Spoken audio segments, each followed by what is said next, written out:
Buenas noches, muchas bendiciones.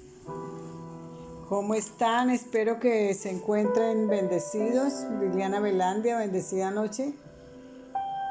Para todos, Magali Espinosa, Ángela Neira, Jenny Carolina, mi hermana Lidia, Marisela, Luis Dari Cortés, Mayerly, buenas noches, bienvenidos, bienvenidas. Que el Padre les bendiga, que el Rey de Reyes tome el control en sus vidas. Precioso Dios, gracias Señor, bendito tu nombre. Grandes y maravillosas tus obras, Dios mío. Que alguien me le mande el link a mi hermano David de Cali, que me dice que no me encuentra. Hay mucha gente que no me encuentra. Por favor, si alguien le puede mandar el link. En esta noche tenemos un tema especial, pero antes de empezar con el tema de esta noche, quiero decirles que les pido disculpas. Primero porque el martes no alcancé a despedirme, se cayó el internet, yo estaba en La Dorada y no me pude ni despedir. Se había caído varias veces, hubieron muchas interrupciones. Y el martes y el miércoles no alcancé tampoco a dar la escuela, entonces vengo a darles excusas en esta noche. Y quiero, a algunos les alcancé a avisar, pero no a todos. Entonces me imagino que estuvieron buscando y no encontraron. Pero esta noche venimos con un tema bien especial. Les bendigo con toda bendición de lo alto. Y en esta noche vamos a hablar de los falsos profetas, porque me han hecho mucho esa pregunta. Me han preguntado mucho sobre los falsos profetas. Quiero preguntarles, ¿cómo les pareció el león en esta noche?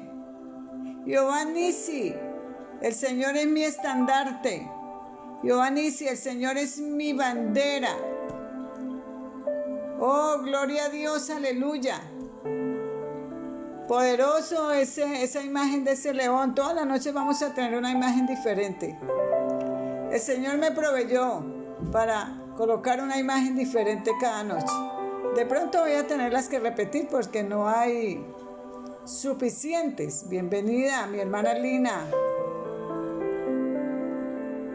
Bernal. Precioso Dios, mi pastora Karen, que la está escuchando. Bendiciones. Vamos a hablar sobre los falsos profetas. Ustedes saben que todo el tema que estamos hablando es los diseños del Padre, desatando los diseños del Padre, y estamos hablando de lo profético y todo lo que tiene que ver con esa grande rama de lo profético. Mi hermano Néstor Gallego, buenas noches. No sé si me le pudieran ayudar a mi hermano David, porque me escribe que no me encuentra.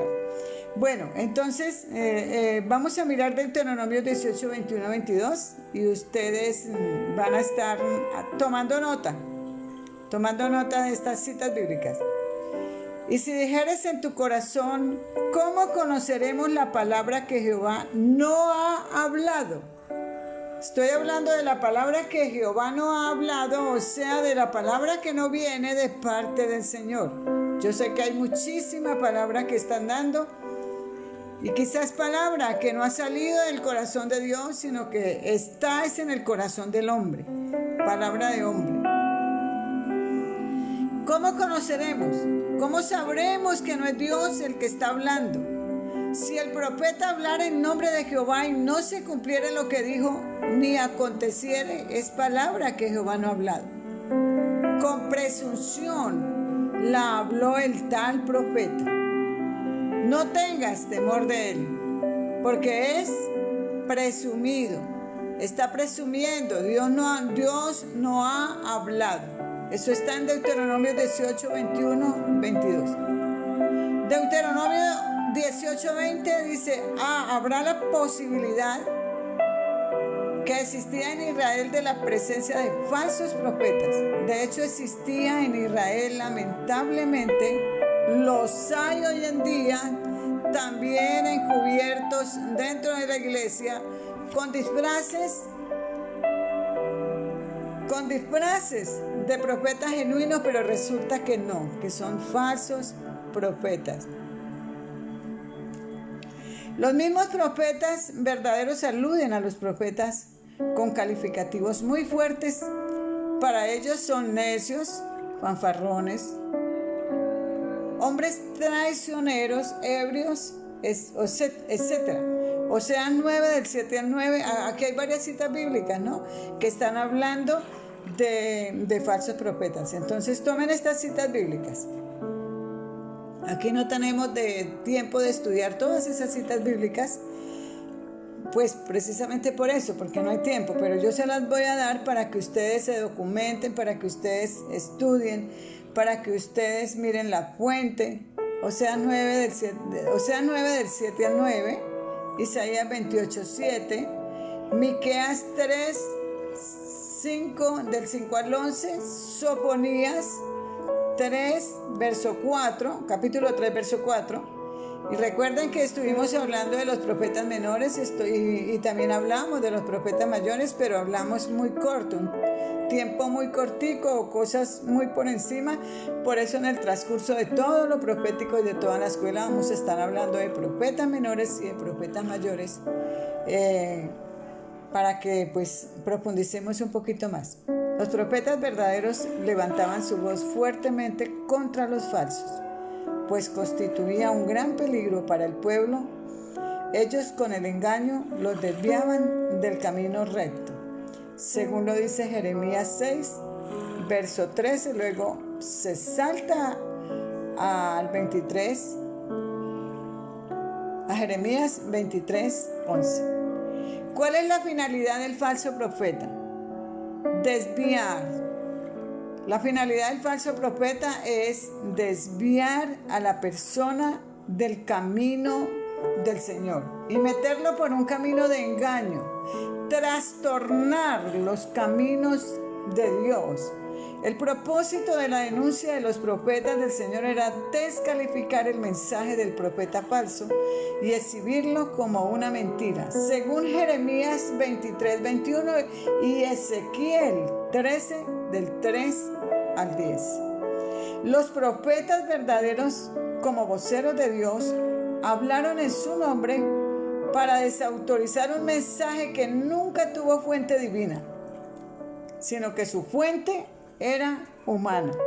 El hombre siempre va a querer hablar de parte de Dios, pero quizás no viene de parte de Dios esa palabra.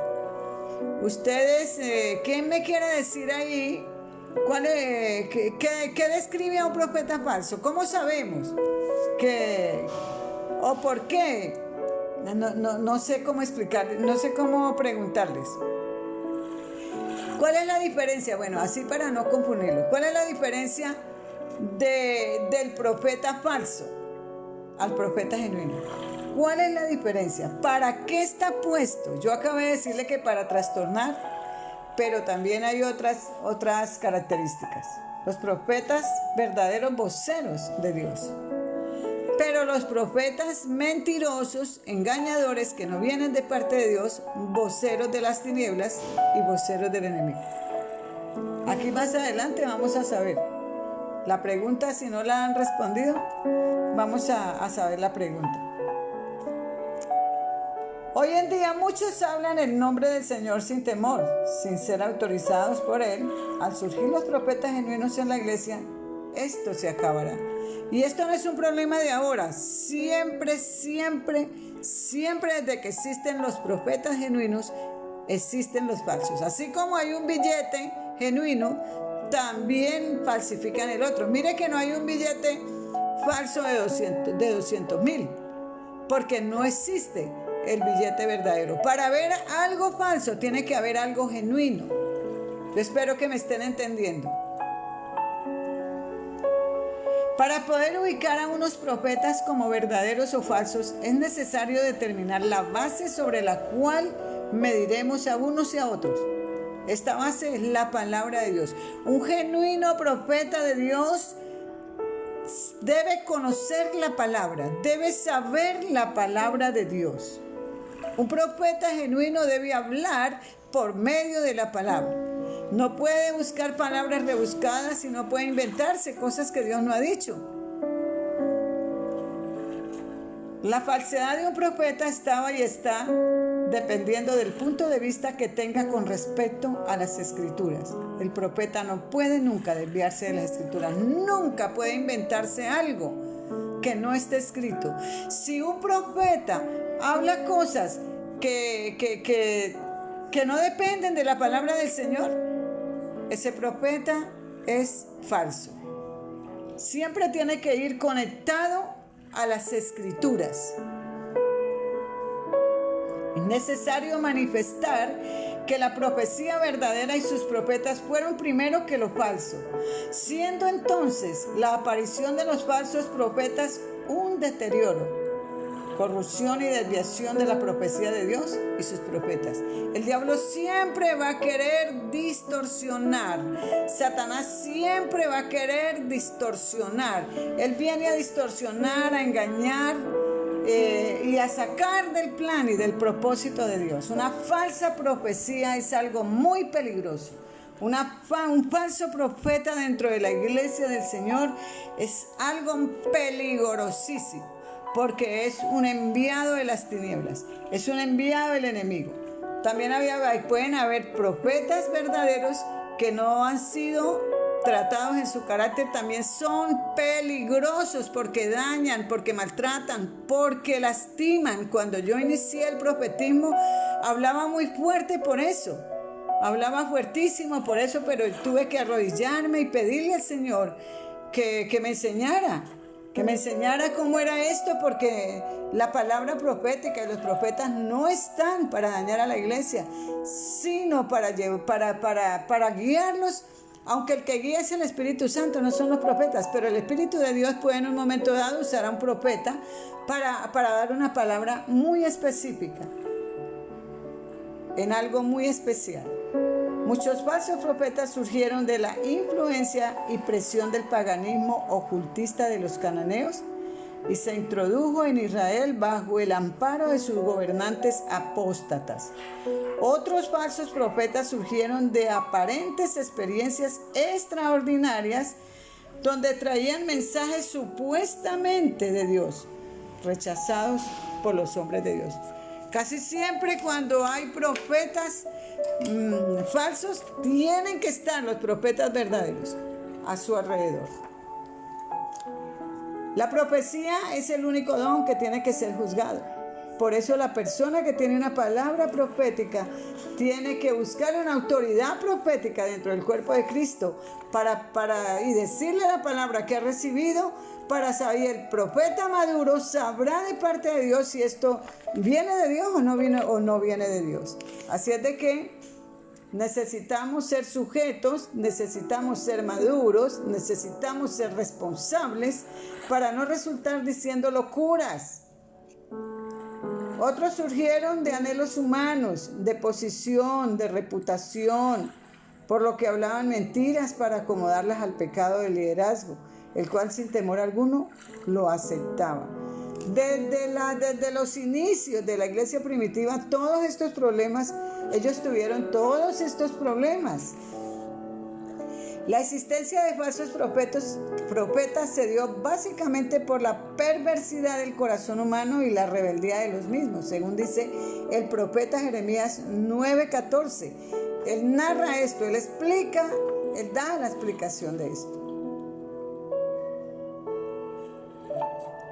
Quienes por razones diversas pretendían ser auténticos voceros de Dios sin poseer la verdad, eran falsos, aunque declararan enfáticamente lo contrario. Gálatas 1, 6 al 9 nos habla de que quienes hablaban un evangelio diferente al verdadero estaban bajo maldición de Dios y no venían precisamente de parte de Dios. Así que esto siempre ha existido, porque el diablo también siempre se ha levantado a dañar el plan de Dios. a dañar los propósitos de Dios. Hubo profetas de Dios que enfrentaron con valentía a los falsos y detuvieron su influencia demoníaca. Ejemplos: Micaías versus los profetas de Acab. Eso está en Primera de Reyes 22.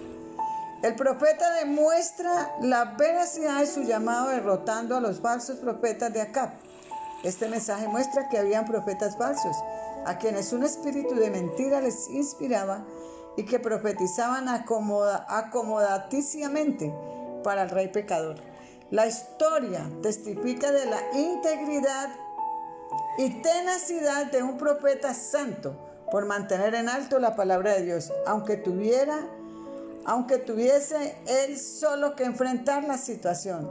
Él vence y Dios le da la victoria.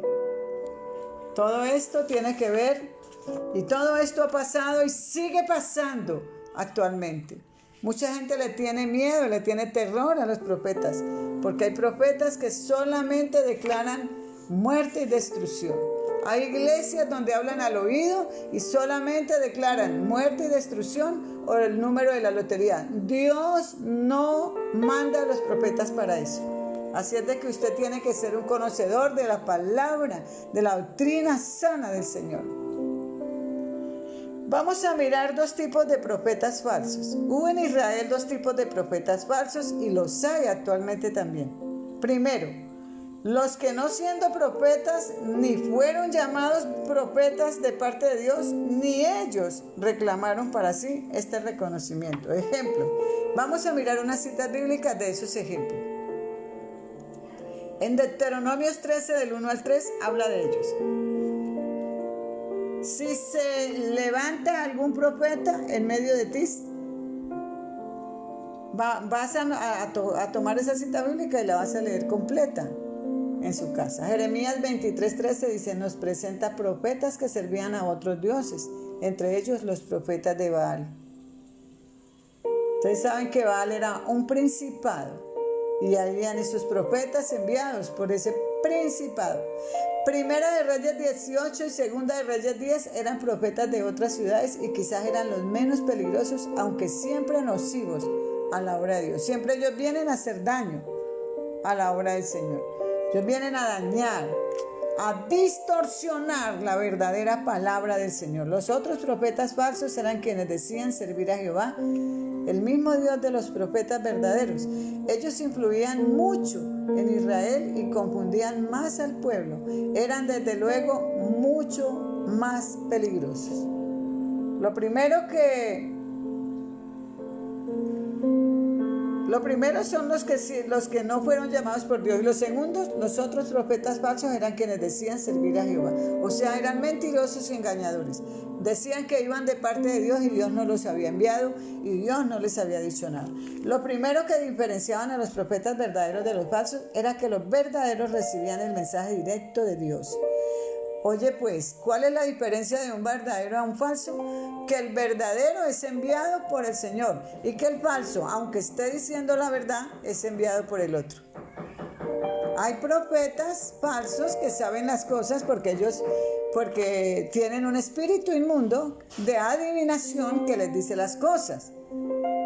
¿Sí ve? Los otros falsos eran quienes decían servir a Jehová. Entonces, el falso es porque viene de parte del enemigo y el verdadero es porque viene de parte del Señor. Tenemos que tener muy en cuenta esto para que no nos vayamos a dejar engañar por espíritus mentirosos.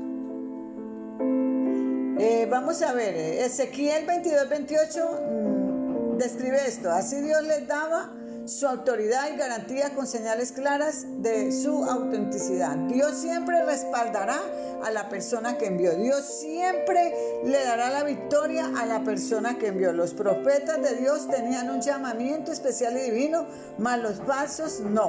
Jeremías 14:14 y Jeremías 29 del 8 al 9, esto los diferenciaba y hacía ver en ellos un carácter totalmente opuesto a los falsos. Siempre había la diferencia del falso al verdadero.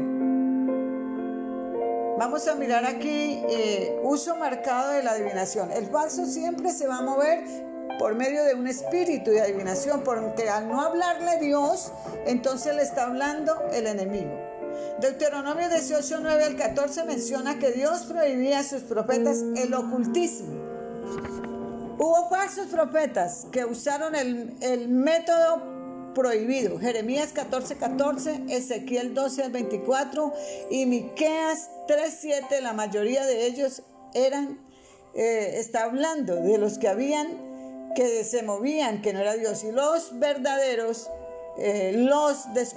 los descubrían y los desenmascaraban. Muchos de los falsos profetas de hoy recurren a la adivinación y al espiritismo, descalificándose como profetas auténticos de Dios. Vamos a mirar el carácter del mensaje. Los falsos profetas daban mensaje para estimular antojos del rey y del pueblo. Los verdaderos no. Ellos solo decían lo que Jehová mandaba que hablasen. Jeremías 8:11, Ezequiel 13:10 muestran la liviandad del falso mensaje de los falsos profetas. El profeta falso no hablaba del juicio de Dios ya declarado por otros profetas genuinos. Jeremías 28:8, sino que lo omitían temerariamente, como si no existiera. O sea, ellos se acomodaban a agradar al rey y agradar al pueblo, mas no eran enviados por el Señor. Y así hay mucho profeta hoy en día que está hablando por agradar a la persona, pero no está diciendo realmente un mensaje contundente y un mensaje que vaya de parte del Señor. La santidad, el carácter del profeta, la santidad íntegra eran parte del buen profeta, no así del falso, que participaba de la mentira, la borrachera y las disoluciones. Por eso es que la palabra del Señor dice que ¿cómo conoceremos a los verdaderos? ¿O cómo conoceremos un verdadero profeta? Por su testimonio primeramente y por sus frutos. El Señor dice, por sus frutos los conocerán o los conoceréis. No dice por sus dones, no dice por los talentos, no dice porque predica muy bonito, no dice porque no, por sus frutos. Porque si usted ve un hombre que va a resultar un hombre levantando muertos, un hombre hablando hasta el número de la casa y el número de la estufa y todo lo que quiera, pero si es un mal padre, un mal esposo, una persona que no paga lo que debe, ese tal no ha venido de parte del Señor, porque es los frutos los que dicen quién es la persona.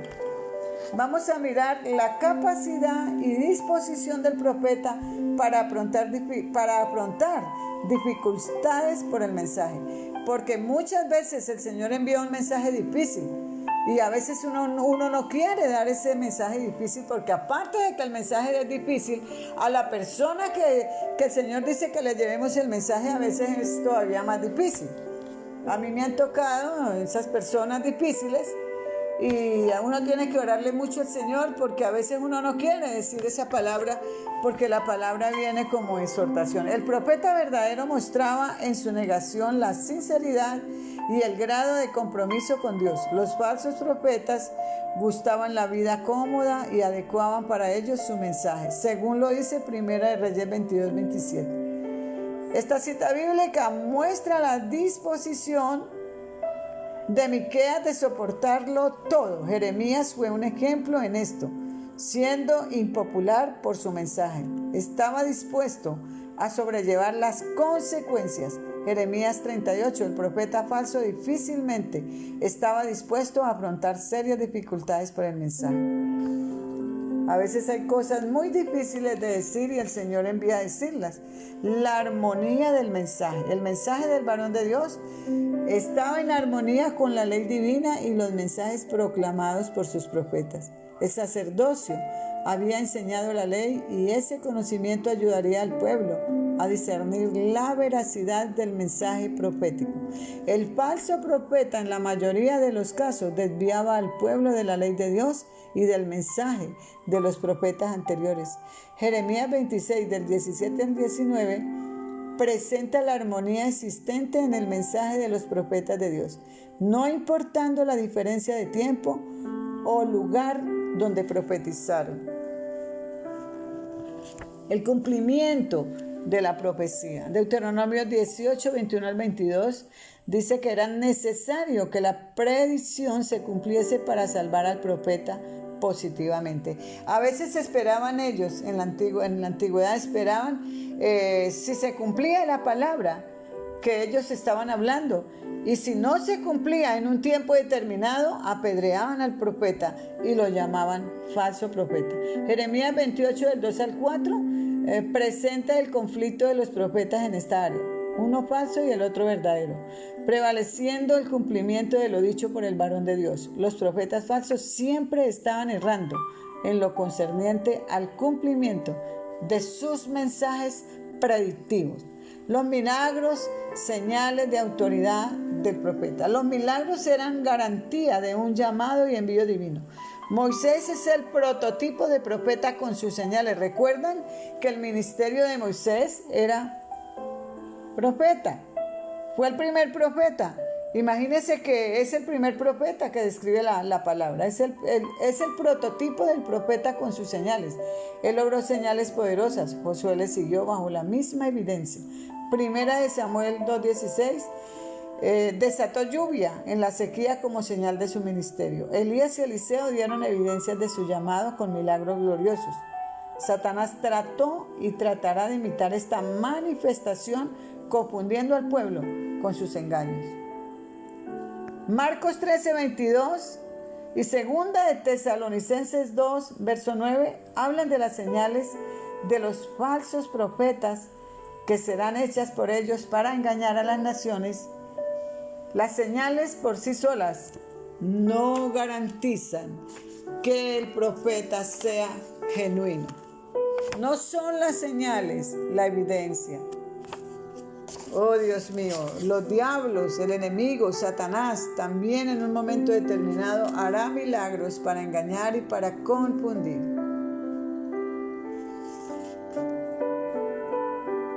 Un profeta genuino debe tener señales que garanticen su llamado, según lo dice Deuteronomio 13, del 1 al 3. Yo no sé si estaría hablando muy rápido. Discernimiento espiritual. El discernimiento espiritual tiene que ver con quien observa y su condición interior. Es decir, su estado espiritual. Los que aman a Dios disciernen mejor lo falso de lo verdadero, según lo dice Juan 10, 4, verso 5. Las ovejas oyen su voz. Corintios 2:14, los santos disciernen espiritualmente. Todo se tiene que discernir espiritualmente. Por eso si una persona dentro de la iglesia recibe una palabra, debe ir a la autoridad profética y le debe decir: he recibido esta palabra, y esa autoridad profética, por causa de que es maduro, por causa de que ya lleva un tiempo caminando en esa palabra, caminando en lo profético, debe discernir inmediatamente si esa palabra viene de Dios o no viene de Dios, si la debe dar o no la debe dar. La cercanía con Dios daba al pueblo esa capacidad de discernir bien. Así también al profeta, el profeta falso era discernido por el pueblo, asimismo el profeta santo. Y así hoy este mismo discernimiento debe operar en la iglesia de Cristo para probar a los que se dicen ser apóstoles o profetas y no lo son, según dice Apocalipsis 2. Recuerde que el Señor constantemente y en los 4 evangelios está hablando: cuidado con los falsos profetas. Siempre el Señor está recomendando: cuidado con los falsos profetas, porque los falsos profetas están para desviarte, para engañarte y para llevarte por un camino y por un sendero que no es. Aconteció en el año 30, en el mes cuarto, a los 5 días del mes, que estando yo en medio de los cautivos, junto al río Quebar, los cielos se abrieron y vi visiones de Dios. Esto lo está diciendo el profeta Ezequiel en el capítulo 1, verso 1. Según Deuteronomio 18, el profeta era el receptor del mensaje en el lugar del pueblo para que éste no buscara el ocultismo. O sea que el profeta siempre está para hablar, porque el hombre siempre el hombre siempre anhela las cosas invisibles, las cosas ocultas, las cosas guardadas. Por eso es que el pueblo iba a los brujos, porque ellos querían saber muchas cosas y sabían que los brujos se las iban a decir. Entonces el profeta, según en Deuteronomio 18, dice que estaba para hablarle a la persona o al hombre para que no buscara el ocultismo. Su mensaje era necesario siempre para saber si el pueblo había pecado o no. La recepción del mensaje ocupó un lugar relevante. Este era imprescindible en Israel. El pueblo de Israel siempre se movió o por medio de profetas genuinos o por medio de profetas falsos. Un profeta falso puede ser un brujo hechicero que está siendo manipulado y controlado por un demonio. Y viene a ser, y lo podemos llamar como el hombre fuerte. Para que un demonio trabaje en un territorio, en una casa, en un lugar, necesita un hombre fuerte. No dice demonio fuerte, dice hombre fuerte. Los profetas no experimentaban un frenesí estático para recibir revelación, pero tuvieron una experiencia que sobrepasaba las funciones naturales normales. Esta experiencia era tenida por medio de un factor externo, desde fuera, porque se establecía contacto con Dios para recibir la revelación. Qué tremendo, qué tremendo. Estoy hablando cosas tremendas que se necesitan saber en la iglesia para que usted tenga el discernimiento cuando alguien le hable y le diga que viene una palabra, usted sepa si esa palabra viene de parte de Dios o de parte del enemigo. Aspectos importantes en el análisis del mensaje. No enseña la palabra que el profeta perdiera el control de sus facultades racionales. El profeta sigue siendo un hombre racional. Él no empieza a meditar, no empieza a hacer como hace un brujo, él no debe empezar a temblar. El mensaje se debe dar así, normalito, tranquilo y específicamente. El ocultista no solo pierde el control, sino que lo provoca. ¿No ha visto cuando los demonios empiezan a blanquearse a esas personas, brujos, hechiceros, empiezan a blanquearse en los ojos, empiezan a temblar, a vomitar, a botar babasa, a hablar palabra extraña? Porque están poseídos por un espíritu inmundo. Éxodo 3:4, Moisés piensa con claridad en los obstáculos para cumplir el llamado ante su gran experiencia sobrenatural en el monte Sinaí. Primera de Samuel 3, el joven recordó cuando Dios le habló y lo refirió a Elí. No perdió la memoria de su primera experiencia con Dios y sus revelaciones, porque la profecía se sujeta al profeta. Isaías 6 del 1 al 8, con todo y su visión, él pudo en su llamado reaccionar voluntariamente al reto divino, habiendo visto primero su indignidad. Nunca hubo revelación bajo señal de autoestimulación del profeta como lo hace el hechicero o el espiritista. Ellos se provocan para que los posean los demonios. Hay hechiceros que hasta toman licor, fuman tabaco, hacen una cantidad de cosas para llamar a los demonios para que los posean. El Espíritu de Dios está dentro de nosotros y en un momento dado puede hablar, dando una palabra, dando una guianza, dando una enseñanza. Esa es la manera y la diferencia. A ver, ¿cuántos de ustedes han entendido lo que en esta noche yo les estoy hablando? Primera de Samuel 10. La música en la compañía de profetas habla solo de la necesidad de alabar a Dios, no de provocación como los mediums espiritistas. A veces usamos de tañedores, usamos de instrumentos, usamos de adoración, pero es una manera de adorar al Señor para que se manifieste y se mueva el espíritu profético. pero no necesariamente. Segunda de Samuel 6, la danza sagrada de David era el regocijo por llevar el arca y el pueblo a Sion. No hubo revelación bajo el éxtasis. No se buscaba el mensaje de Dios con esa práctica. Además, David estaba controlado, se preocupó por todos los sacrificios a Dios y por darle bendición al pueblo. O sea, quiero decirle que un profeta de Dios nunca perderá el control en un momento que Dios lo use o que Dios lo tome para dar una palabra. Segunda de Reyes 3:15, aunque Eliseo trajo un tañedor y un instrumento musical, no fue para provocar un trance ni una autoestimularse. Tuvo música suave para ayudarle a tener una actitud receptiva al mensaje. La adoración y la alabanza a Dios siempre provoca una manifestación de su divina presencia. Cuando hubo alguna revelación, el profeta nunca trató él mismo de iniciar la experiencia. Dios fue quien la inició, Dios fue quien se la reveló. La revelación no viene por la sabiduría del profeta, no, la revelación viene de parte de Dios. En ese momento el profeta está haciendo es un instrumento del Espíritu Santo, un instrumento de Dios. Los profetas se limitaron a esperar la palabra de Dios y cuidar sus vidas y vivir en santidad. Primera de Samuel 3, 4, 14. En el caso de la voz dada a Samuel, Dios tomó la iniciativa. Samuel esperaba al Señor. Dios, en el tiempo propicio, le habló. Dios hablará en el tiempo propicio. Dios no se mueve por la agenda de nosotros. Dios no se mueve por la agenda de nadie. Él se mueve por su propia agenda.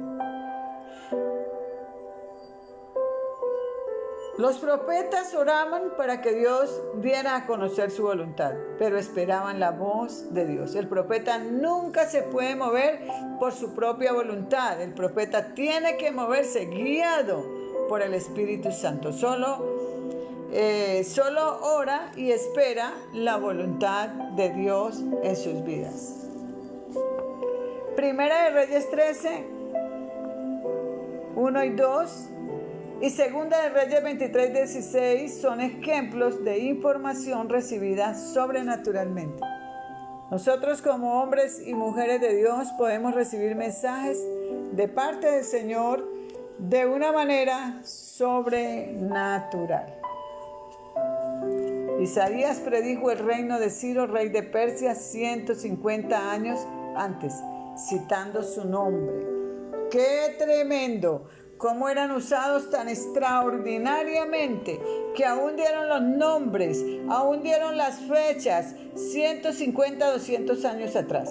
La obra particular del Espíritu Santo es establecer contacto con el hombre en las experiencias relacionadas con Dios.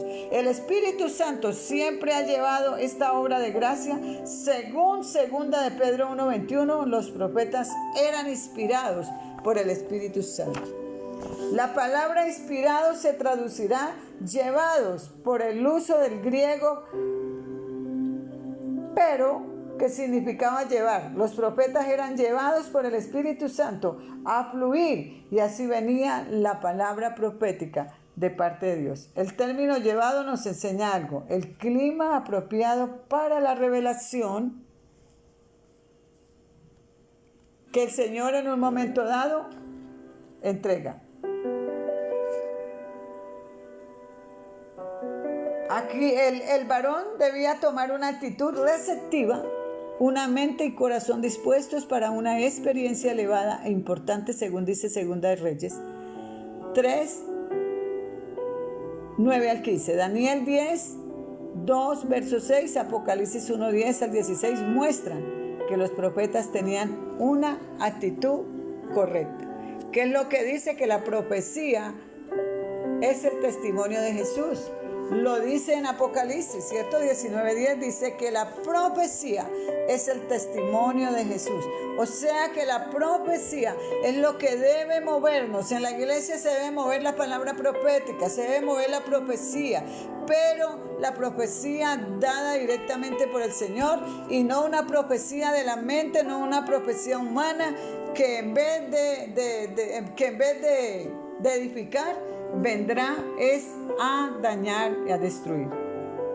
La experiencia implicaba la transmisión de una información celestial al intelecto del instrumento humano. Al tener la actitud correcta, mente, corazón dispuesto, con sus facultades elevadas al máximo, le era dada la información que no sabía. Había total sintonía con la frecuencia del Espíritu Santo.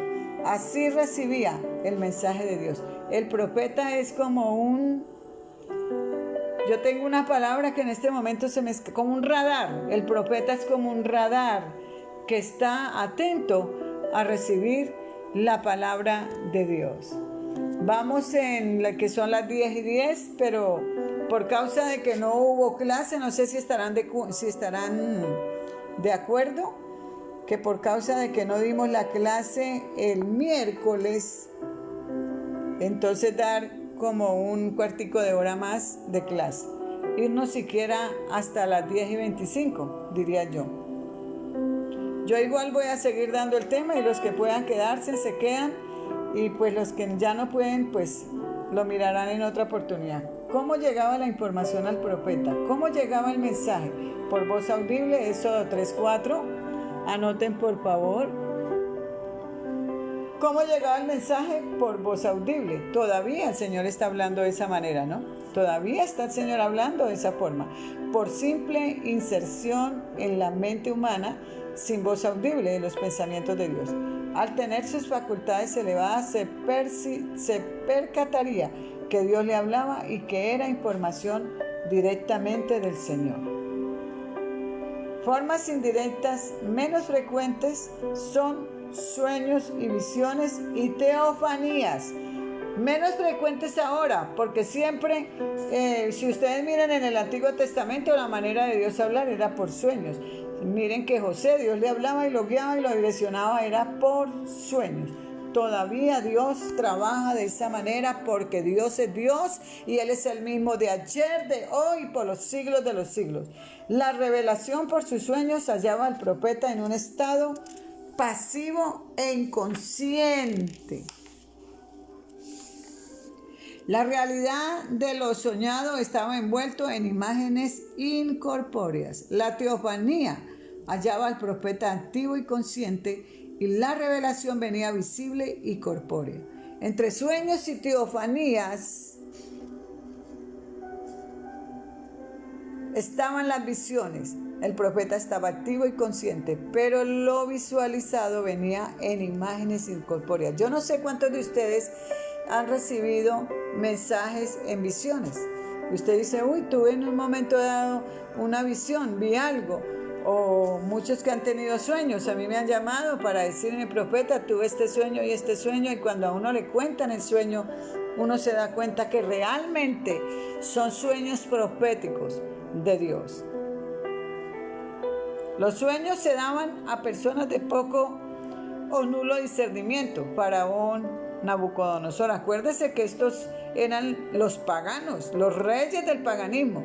Sin embargo, Dios a ellos les dio sueños. Ellos quedaban inertes, sin reaccionar a la revelación por sus costumbres. Jacob y José tuvieron sueños, pero estaban aún en su inmadurez espiritualmente hablando. Génesis 28:12. La aparición por teofanías estaba regularmente reservada para personas de elevada madurez espiritual. Abraham, Josué, Gedeón, Manoa. ¿Recuerdan quién es Manoa? ¿Quién se acuerda quién es Manoa? Porque si yo le digo Abraham, Josué, Gedeón, Daniel, todos saben quién es. Pero ¿quién era Manoa? Porque aquí lo estoy nombrando. Voy a esperar un momento a ver si recuerdan quién era Manoa. Estas visiones continuaron en el Nuevo Testamento. Según Hechos 9:10 y Hechos 10, 3 al 17. Las visiones eran usadas con más frecuencia por Dios. A ver, ¿quién se acuerda quién era Manoa? Santo de Israel, no me asusten. El Espíritu Santo era quien, como tercera persona de la deidad, intervenía en los sueños, visiones, así como en la aparición teofánica de la segunda persona de la Trinidad. ¿Quién es la segunda persona de la Trinidad? Aunque yo he enseñado que ellos no son tres, son uno que hace tres funciones. El papá de Sansón, sí señora, Rosa Duarte. A ver, démosle un aplauso a Rosa Duarte, el papá de Sansón. El papá de Sansón, mire que él no recibió la encomienda, ni a él el ángel le habló de lo que tenían que hacer con el niño, sino que se lo habló a la mamá. Las teofanías eran apariciones de la segunda persona de la Trinidad. ¿Quién es la segunda persona de la Trinidad, por favor? ¿Quién es la segunda persona de la Trinidad? ¿Quién antes? A ver, alguien rápidamente que me diga quién es la segunda persona de la Trinidad. Liliana Velandias, sí señorita. Vamos a darle aplausos a las que dijeron, porque fueron dos mujeres tremendas del Señor. Liliana Velandia. No, la segunda persona de la Trinidad es el Hijo, porque es Padre e Hijo, y el tercero es el Espíritu Santo, quien antes del nacimiento de Jesús se manifestaba a Israel bajo forma humana, denominándosele el ángel de Jehová. Siempre que en el Antiguo Testamento se hable del ángel y el ángel de Jehová habló y se le apareció el ángel de Jehová y el ángel de Jehová, siempre se está refiriendo al Señor Jesucristo, que se presentaba en forma humana. ¿Se acuerda? El que se le apareció a Abraham cuando fue a rescatar a su sobrino Lot, ¿quién se le presentó? ¿Se acuerdan? ¿Cómo se llamaba el que se le presentó en el camino, que le dio pan y vino a Abraham y Abraham les dio los diezmos? Melquisedec, tipo de Jesucristo. Él se presentaba en forma humana, denominándosele el ángel de Jehová o el príncipe del ejército de Jehová, según lo dice Josué 5. La palabra teofanía viene de dos términos griegos compuestos: teos, que significa Dios, y fanías, cuyo significado es a semejanza de. Teofanía es entonces una aparición a semejanza de Dios o a su imagen. Yo creo que termino con esto. No, todavía tengo como 5 o 6 minuticos más. ¿Recibieron bien la explicación de la teofanía? Cuyo significado es semejanza de teofanía. Es entonces una aparición a semejanza de Dios o a su imagen. Algo más sobre la recepción del mensaje. Aparte de los mecanismos directos usados por Dios para hablar a sus siervos, voz audible y pensamientos insertados interiormente, Él usó medios indirectos para traer el mensaje divino a los hombres. Estos métodos indirectos. Paulita, bienvenida, buenas noches. Claudia Hernández, buenas noches, bendiciones. Estos métodos indirectos, que eran sueños y visiones, teofanías, estaban íntimamente relacionados con imágenes corpóreas o incorpóreas que el profeta veía conscientemente o en estado pasivo o inconsciente mientras dormía. Por ejemplo, a Pedro le sucedió. Pedro, después de un ayuno, dice que se subió a la azotea y estaba meditando, estaba como en una especie de sueño, de despertar, mientras le preparaban un almuerzo y le bajaron el lienzo. Recuerda que le bajaron el lienzo cuando el Señor le dice: Pedro, mata y come, y le decía que iban a venir unas personas y que venían de parte de Dios. Entonces, mire de la manera como el Señor habla. O sea, el más interesado en hablar con nosotros es Dios. Él es el más interesado. Nosotros somos los que no estamos interesados en hablar con Él. No sacamos el tiempo para hablar, y a veces cuando hablamos con Él le sacamos una lista de mercado y de peticiones y no lo dejamos que Él hable. Ese es el problema que tienen los hijos de Dios. todas estas maneras del Señor hablar, visiones, por cuanto eran figuras que el vidente veía, lo que el profeta miraba eran entonces diversas formas de visiones, en un amplio sentido de la palabra, las cuales podríamos ubicar en cuanto a tipos a través de los cuales Dios habló y habla, porque Él sigue hablando a sus profetas de la misma manera. Visiones espirituales, sueños, éxtasis, ratos, dice, y me llevó el Señor, y me levantó el Señor. ¿Se acuerda cuando Josué y cuando Juan en Apocalipsis dice, y me dijo, ven aquí, sube aquí? Lo raptó espiritualmente. Apariciones, visiones conscientes o inconscientes o físicas. Así que yo creo que ya con esto los dejo en esta noche. Les bendigo con toda bendición de lo alto en el poderoso nombre del Señor Jesucristo. Y yo creería que vamos el próximo martes a seguir con este tema, porque hay mucha tela para cortar y esto es doctrina apostólica y profética, y necesitamos ser doctrinados. Necesitamos conocer esta palabra si somos una iglesia apostólica y profética. Necesitamos saber cómo Dios se mueve, cómo Dios nos quiere usar, cómo Dios habla en los tiempos antiguos y lo mismo en los tiempos de hoy. Quedamos en visiones espirituales. Ahí vamos a seguir el próximo martes. Padre, yo bendigo a este pueblo, Señor, que se dispuso en esta noche a escuchar tu palabra, Señor, a ser enseñado, a ser entrenado. Padre, gracias, Espíritu Santo, porque sabemos que tú, Señor, les está mostrando, les está guiando. Señor, no es en vano el tiempo que yo saco para estudiar, para venir a darles esta palabra y que ellos puedan tomar esta mesa que se sirve a esta hora, Señor, esta mesa profética, Dios. Hoy les bendigo, hoy los desato a nuevos niveles de gloria. Hoy declaro que sus mentes y sus corazones se abren a un nuevo mover, porque estamos en los últimos tiempos. Yo profetizo que usted tendrá sueños proféticos y verá los tiempos que están por venir. Oh Padre de la gloria, gracias, Señor, por este pueblo, por este ejército, Señor, que has dispuesto en esta hora, Señor, para recibir tu palabra. Les bendigo con toda bendición de lo alto, en el poderoso nombre del Señor Jesucristo. Amén.